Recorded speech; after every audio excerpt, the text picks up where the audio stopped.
बांधी थी ना इसलिए।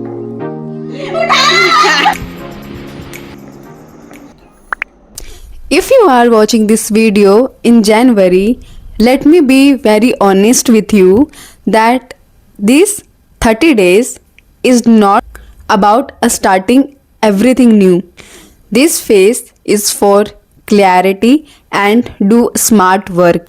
Many students think they study 8 to 10 hours daily, but trust me ऐसा नहीं होता है। ये मैंने भी ट्राई किया था, बट ऐसा नहीं होता है। आप हार्डली 6 आवर्स तक पढ़ सकते हो and in 30 days hard work and smart work matter करता है। Hello people, I'm Soumya from NIFT Bhopal. So in this video, I will talk about and share with you my strategy that I follow from my NIFT entrance exam. Now I am in 3rd year in NIFT. What strategy I follow for this exam? So I will share with you guys. So let's get started. So firstly, let's talk about what not to do. So don't start new books for this preparation. Don't panic for the GK syllabus and don't change your entire study method. Don't follow new YouTube playlist. Whatever you already know, focus on that. Make that stronger. Most students ignore GAT part because GAT is creative. So don't do this mistake, guys. Both of are important. Focus on your logical reasoning, quantitative ability, GK and मैं आपके साथ एक personal experience share करना चाहती हूँ कि हमारे time पे ऐसा हुआ था कि जीके में वो कहीं से भी कोई भी क्वेश्चंस पूछ सकते हैं। तो जीके के लिए पैनिक बिल्कुल मत होना। जितना आपसे हो सकता है आप उतना ही पढ़ के जाओ, क्योंकि वो कहीं से भी क्वेश्चन पूछ सकते हैं जीके में। And I want to tell you that आप जिस चीज़ में स्ट्रॉन्ग हो, like logical reasoning, English phrases और कॉम्प्रिहेंशंस, आप उस पर ज़्यादा फोकस करो। क्योंकि अगर आपको लगेगा कि इसमें तो मैं स्ट्रॉन्ग हूँ ही तो मैं इस पर ध्यान क्यों दूँ, बट ऐसा मत करना। कोई भी न्यू चीज़ स्टार्ट मत करना, आप जिसमें स्ट्रॉन्ग हो उस पर ज़्यादा फोकस करो।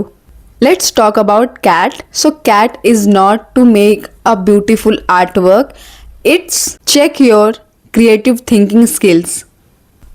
सो do practice every day, 1 question 2 question daily solve करो कैट का एंड एक टाइम ले लो कि इतने टाइम पे आपको ये कंप्लीट करना है। Like 30 minute is enough. आपको 1 आवर का टाइम मिलता है, आप प्रैक्टिस के टाइम पे टाइम कम कर दो, हाफ आवर ले लो और आप ये कर लो डिसाइड कि आप में ये चीज़ कंप्लीट करना है। अगर आपकी ड्राइंग अच्छी नहीं है तो कोई बात नहीं, आपकी थिंकिंग क्रिएटिव होनी चाहिए। And also one thing, don't make complicated design, make it simple and don't do heavy color, make it 3D type, don't do like that. Always make a simple and neat and clean and every week 2 to 3 mock test ज़रूर दो, क्योंकि उससे आप में speed आती है। आप time को मैनेज कर सकते हो, आप उतने ही टाइम में अपना सारा काम, अपना सारे क्वेश्चन सॉल्व करके आ सकते हो। So don't skip mock test practice. ये आपको बहुत हेल्प करता है एंड आप अंडरस्टैंड कर सकते हो कि किस टाइप के क्वेश्चंस आते हैं। And I want to share with you my 30 days routine that I follow for my NIFT entrance exam. So that time I woke up at 6 AM and मैं स्टार्टिंग में इंग्लिश का part cover करती थी so that वो मेरे को easily याद हो जाए। सो कॉम्प्रिहेंशन, वोकैबुलरी, वो सब कवर करती थी। एंड आफ्टरनून के टाइम पे मैं कैट का पोर्शन कवर करती थी, क्योंकि उस टाइम पे मेरे को नींद बहुत आता था। उस टाइम पे मेरे से कुछ याद नहीं होता था, तो उस टाइम पे कैट का क्वेश्चंस उठाती थी, 2 क्वेश्चन 3 क्वेश्चन 4 क्वेश्चन तक भी मैं पर डे कवर करती थी। और नाइट में मैं मैथ लेके बैठती थी, क्योंकि नाइट में मेरा दिमाग बहुत चलता है। इसके लिए मेरे को ये था कि जिस टाइम पे मेरा फोकस ज़्यादा हो उस टाइम पे मैं मैथ लेके बैठूं, क्योंकि मैथ मेरे को टफ लगता है इसलिए। सो ये था मेरा डे का routine when I was preparing for my NIFT entrance exam. I want to tell you that guys, don't be panic, it's okay, and focus on your exam. Don't do comparison. like कभी भी हमें ऐसा feel नहीं होता कि हमें सब कुछ आता है, और हमेशा ये फील होता है कि यार थोड़ा और पढ़ लेते, थोड़ा और पढ़ लेते। बट ऐसा होना कॉमन सी बात है, ऐसा हमें भी लगता था कि यार अभी भी बहुत कुछ बाकी है पढ़ना।